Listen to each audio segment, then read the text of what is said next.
What's going, man? Maccmari, the Greatest Ape, and I just jumped off the porch with Dirty Glove Bastard. Yeah. I just hope that she believes in me. Pop shit on her monitor, they Malcolm. Man, that's a dirty little bastard. 2-time streets made Ryan. All right, so we got Maccmari off the porch with us today. What's going? What's going? I'm feeling Yes, good. sir. I'm Yes, feeling sir. good, How man. you doing? I'm doing great, man. How you feeling today, I'm bro? good. So let's take it back with you, man. You were originally from Orlando? Yes, sir. I was born in Orlando. Okay. Born there, moved to Atlanta when I was 7. Okay. So been here ever since. Yeah. So what'd you think of Atlanta when you first came up here? It was just like Orlando in a way. Niggas was calling me shouty and shit. Like, I was used to folks saying jit, you know, in Florida, everybody, but yeah, jit. So I come here, I'm calling folks jit, calling me shouty. I don't like that. I don't know what. I'm big into everybody. You can't be calling me shouty. So, I mean, but I got accustomed to it quick. Every school, I moved around a lot growing up. So every school I ever went to, like, you know, just instantly just cool with people, you know, until it turned the other way and then, you know, whatever. But, you know, this home, so I got accustomed quick, really. Okay. And you first moved to the east side? Yep, Keller Road. First elementary school I went to here was Chapel Hill. Okay. Yep. And then eventually ended up on the south side? I moved to the Southside 10th grade, started going to North Clayton, because I had moved my Pop Dukes. You know, you stay with your mama all your life. You know, you get older. Dad, you gonna go stay with me, you know, So I stayed with him till 10th grade till I graduated. So, Okay. Yeah, Riverdale Road, College Park. Okay. So how would you say the south side differs or compares to the east side? Same thing, different day. Same thing, different day. It's different, you know, cause like the east side folks I grew up with, I knew them since we was in elementary school, and I still talk to them, still hang out with them, you know. Same thing with the south side folks, you know, everybody all close and stuff. You got your problems, just like you got problems everywhere, so. Yeah. At what age would you say you jumped off the porch? Like about 11. 11 was the first time I could say I did some off the porch type shit. You know, basically a little situation where a sibling of mine, you know, used to sell weed or whatever, and I knew that, and everybody in the neighborhood knew that. So they're like, bro, you know your brother, you know, that's easy money. You know, I'm 11 years old trying to, you know. So that was my first time, you know, getting into some shit. He kicked my ass. And he kicked my ass. Would you take it from him or? Yeah. I knew he had a plethora. It was enough for anybody. So, you know, you going, but a person who really doing that know how much, you know, they weigh their stuff up. I ain't know that growing up, you know, so I'm just in there like, yeah, man. Crazy thing about it, I was the youngest one out of the little bunch who, you know, who did it or whatever. And we, them niggas snitched on me. Them niggas, they was older than me, they snitched on me. I was like, damn. They were just scared though, cause my brother pulled up with that fire in their ass. They ain't want nothing. I was like, he ain't gonna shoot y'all, but he gonna whip y'all ass though. But that was the first time I really did some shit. Other than that, you know, fighting and doing little kid shit, that was a custom to when we grew up. Yeah. Yeah, you told me you were railroaded by the justice system. Can you explain that? Basically, there's a situation. I got 3 kids, you know, 3 little boys. My first son, you know, he was about 4 months old. That's when I didn't have no other kids. It was my first son. So basically a situation where, you know, your kid not feeling good, you know that, you notice it, you take him to the hospital. That's all it was. A week later, I noticed the same behavior and took him to the hospital again. And at the hospital, they told us that he had blood on his brain from 2 weeks ago. And then but we just came to the hospital last week, told you guys the same symptoms. They told us he had a cold. And so this happened 2017, September.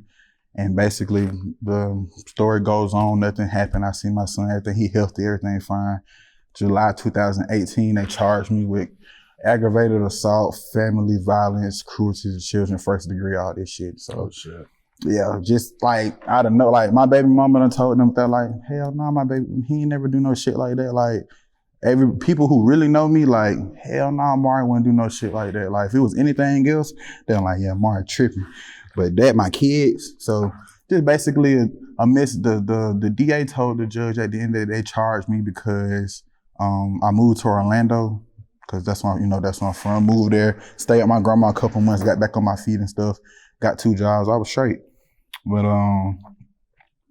yeah, they pretty much told them they thought I was running away from the situation or something. But so looks suspicious. That's Clayton County now. That's Clayton County for y'all. Stay the fuck out of Clayton County. Sure.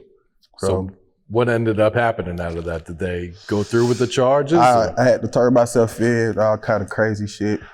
But those folks capped. They all over the news saying that the elite task force came and captured me when I walked in there and was like, yeah, I had a lawyer and stuff, had to turn myself in. All kind of crazy shit. They said that I flew from Cleveland, Ohio to turn myself in. I've never been to Cleveland, Ohio a day in my life, ever. But and then you got your folks, your good old folks who believe everything they see on social media and shit. So I had to go through all that shit. I was in jail a couple months. Ended up bonding out, going to court for like a year, dropping my charges to 1 misdemeanor charge, paid a fine, over with. Oh shit! They didn't even have to do that. They're supposed to drop everything because they didn't have no evidence. Just bullshit. So that's what these folks do. True. Mm-hmm. That's a lot to go through, man. Yeah, especially when about your kids. I couldn't see them for a long time. That messed me up more than anything. A little jail time was nothing, but seeing that paper, it was like you got to stay away from your son. It's like, what the fuck? Like, I know everybody know I ain't do nothing. Just take me to the hospital, but that's what they do. That's what they do. What did your baby mother say about all of it? Was she on their side or was she still on your side? She was on my side. From the first day they asked her, it was like, I was at work, Mari called me, said Peyton wasn't feeling good, we took him to the hospital. And even when that happened, I was around hella people. Like I was at like one of my brother's grandma's house, like I used to stay there type shit. So I was around hella people, like everybody like, what the hell? He was sick, took him to the hospital, simple. That's just a miscommunication between hospital people, Southern Regional, If you got kids, don't take your kids to Southern Regional. Take them to Emory or Piedmont, you feel me? Because shit like that happen. That's wild right there, man. Mm-hmm. All right, so what would you say is one of the biggest life lessons you learned while growing up? Definitely, shit. I don't know, that's hard. Still learning lessons every day.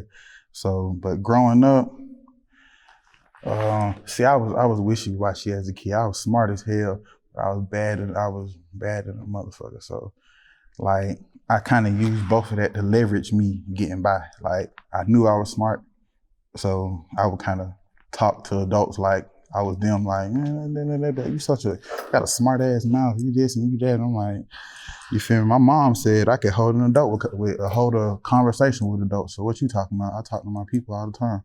So really just like my mouth and me being more, I wanted to be older than I was. But you learn that mistake when you get older and you like, boy, I miss them days just going to school, not having to pay nothing, like pay for some snacks at school, that's it. But that's probably the biggest thing. I was a little bit ahead of my time, so, Did you go to college at all? Mm-mm. No. Mm-mm. Was it 4B? I mean, education is important, but like, I feel like college should be taught. The way that college is taught is, I feel the whole school system should be taught. You should go to school for what you want to be in life, not a whole bunch of useless shit that you go, like, cause I'm 24 and I've never used the Pythagorean theorem in my life, like shit. in my everyday life. So, yeah. So yeah, that's just, yeah. All right, so when did you first start making music? My brother actually used to make me rap when I was a little kid all the time, cause he's a rapper. Shout out, cut the check, KC Clientele. That's my older brother. He's from Orlando. He used to make me rap all the time type stuff. But first time getting on a real song, my senior year in high school, we used to have a little group, Fast Lane. We used to rap, put it on SoundCloud. Folks we was friends with, like this type shit. But taking it serious solo by myself this year, like a couple months ago, March, between that time. What had motivated you to start taking it serious this year then? Definitely, shit, I guess me going through all the stuff I've been through and just finally having the time to just say, you know, I got extra time on hand, stuff going a little better financially. I could have been did it, but I feel like, I mean, like you can still struggle financially and go up rapping and do all that stuff, but when you got kids and mom dupes and them talking about diapers and formula and shit, they don't want to hear that. I'm finna go to the hopefully this mixtape drop. Like, you gotta work, you gotta do shit. So, but then my bros, Slim Reaper, Isa, them niggas rap. And going to the studio with them all the time, just sitting in the back, just listening to them niggas like, hell yeah. And they'll turn around and be like, bro, you getting on the song? I'd be like, no, I'm straight. Like, so just sitting there letting it marinate pretty much until I just felt like I wanted to just do my own shit. Yeah. Do you write or do you freestyle and punch in? Both. Okay. Both. More so, if I write, certain songs I write, I'm writing for a purpose. So I want to write this through, get my message across, boom. But I'll find a beat, write a hook, freestyle the rest, write a couple bars, remember some bars I done said in my mind, put it together, you know, get it, but you know, mainly both, you know, both. I feel like everybody do both. They tell you they just, some people just do, I don't know. What's your thoughts on the rap game right now? Right now, of course, gotta shout out the whole town. Atlanta is definitely the best of everything right now. Everyone knows that, of course. They'll tell you, bro, it's us. No, it's definitely Atlanta.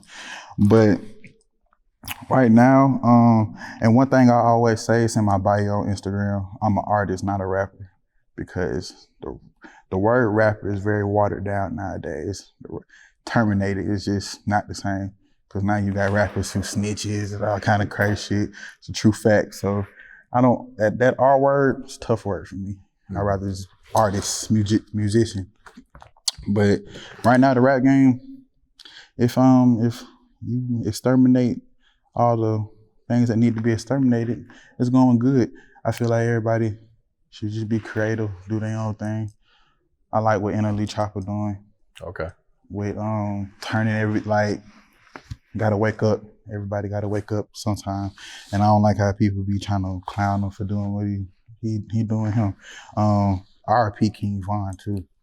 That was I definitely fuck with King Von and Dirk and all them. That's fucked up. That was a real nigga. I don't know him personally, but you know, I mean, I feel like I got a real nigga radar. I feel like he was cool.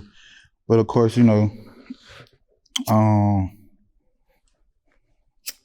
Young Thug, Migos, all the Atlanta rappers. That's my favorite, of course. So, rap game is good right now, I guess. And a lot of the Florida rappers are taking off. My fault. I'm sorry. Or especially, you know, Rod Wave, Glock 9, all those boys, Hot Boy, all those. So, shout out to Orlando. I remember we growing up, we used to always say like, God damn, nobody from Orlando gonna make it. We'd be like, shit. And nobody a long time. Long ass. So I'm like, nobody can niggas can rap. But see, the thing in Orlando, niggas find out you rapping, you making some money, they'll kill you. Get rid of you quick. Something gonna happen to you. Like Whoop. Remember Whoop was good. He was blowing up.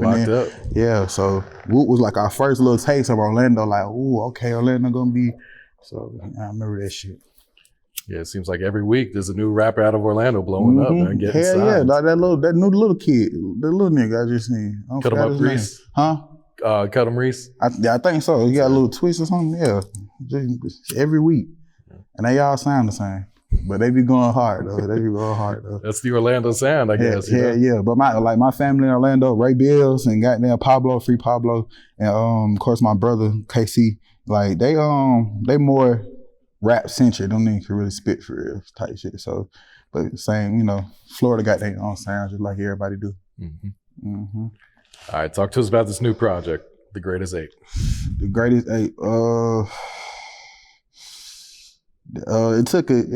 It really didn't take a minute. I just wanted it to be how I wanted it to be. I definitely, let me get into why I called it The Greatest Ape. I definitely love apes. I definitely love animals, period, nature. But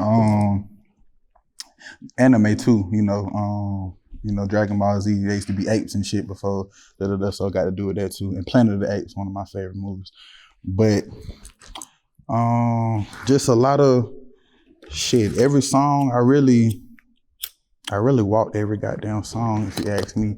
But it didn't take a lot of hard work. It just took the right work type shit. And I could have put more songs on it. I could have did a lot more.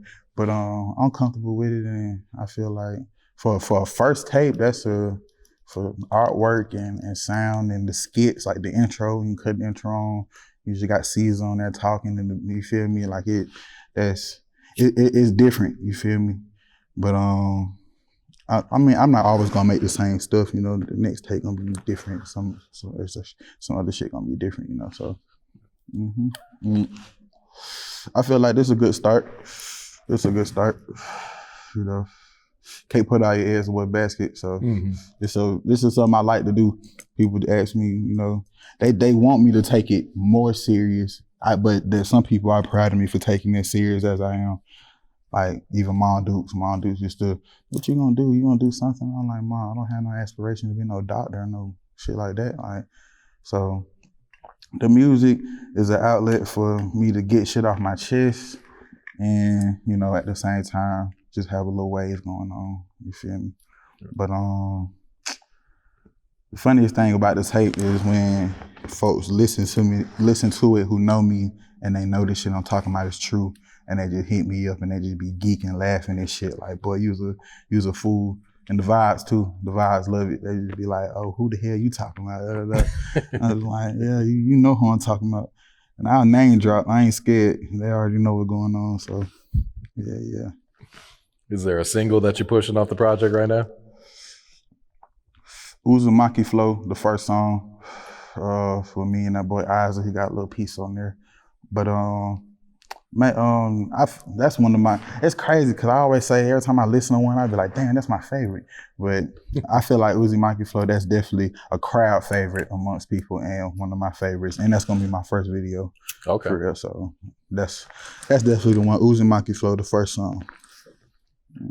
Who are some of the producers you work with on there? Shout out to Space Team Enterprise, Rob Genius. That's who studio I go to. That's who do all the recording, engineering, mixing, and mastering. Rob Genius, Space Team.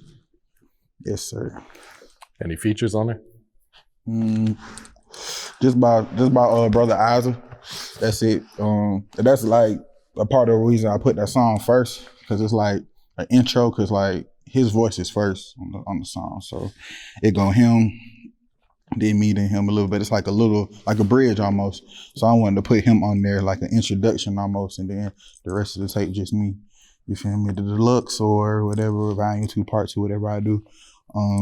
That's when I have some features. Okay. Definitely have some features. Sure. All right. So, what are some of the videos you plan to shoot off of it? Videos, okay. I'll rip Uzimaki Flo. Yeah. Skywalker. That's definitely one. Waterfalls. And maybe bragging rights. Maybe. Or hatred. Niggas say they like hatred. It just depends. It just depends what I do. Just depends. Definitely got to get those videos in for the year over with though. So let's work. Yeah, talk to us about being an independent artist, having to do everything yourself. Yeah, but that shit crazy. That's a good ass question, because I was just telling somebody that the other day. Like I tell folks that all the time. Like when I told them about the interview, like little stuff I gotta do, studio, mixing, mastering, putting shit out, this and that. They just be like, bro, I do all that shit myself. Like, nobody help me. Nobody help me at all. So, but it's cool though, because you'll see all that profit and all that love come back to you first and foremost. So that's the best thing, obviously. So can't even hate it too much, It's better. I mean, a deal is all good and handy and whatever, but I can't. You gotta get your feet wet before you just sign a piece of paper. That's what I believe. My mother wouldn't let me do that anyway. Oh God. Yeah, you see so many artists rush to sign into a contract and then they're mad. That shit, you hear about it. I ain't even gonna say about it, but niggas in Atlanta, it's the shit that they signed for, but nigga can make that. Mm-hmm. But you know, but that's the world we live in. They prey on us, even the talented. They gonna get you a different way though. They gonna hurt you in the criminal way, or they gonna fuck you up mentally, give you a whole bunch of money, watch you crash out. Yeah. I'll tell you shit. So, luckily I come from a good family, crazy ass family. My folks in Orlando crazy as hell, but a good family, like my mom, my grandma, like headstrong. They don't play that shit. Yeah. So. All right. What's next for you, Mar? Definitely some videos. Working on another tape. I'll probably put out a little EP or something before Christmas for real. Staying out the way, man. Stacking up my bread. Standing in your writing. Watching my football, playing Madden. That's the best thing. Wait for that PS5 to come out. Okay. Stay your ass at home. Stay with my kids.